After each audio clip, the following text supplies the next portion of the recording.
Pesara atau bakal pesara, ini tutorial cara dapatkan penyata pensyen Perkeso secara online. Saya dah repost video ni untuk rujukan masa depan. Bagi yang tak tahu, ada dua skim faedah keselamatan sosial under Perkeso iaitu skim pensyen ilat dan skim bencana pekerjaan. Anda layak dapat skim pensyen ilat kalau mengalami keuzuran yang tak boleh diubati serta dah tak berupaya cari nafkah yang padan dengan kekuatan dan tenaga. Bagi skim bencana pekerjaan, anda akan dilindungi jika terlibat kemalangan atau penyakit khidmat berpunca daripada pekerjaan. Untuk download penyata pensyen Perkeso, anda boleh ke laman rasmi Prihatin Perkeso di prihatin.perkeso.gov.my atau dapatkan di app Prihatin.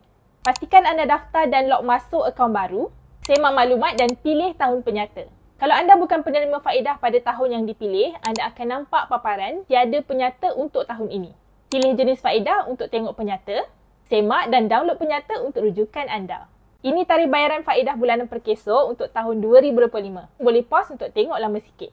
Follow Excited.my di semua media platform untuk info terkini, sahih dan terperinci setiap hari.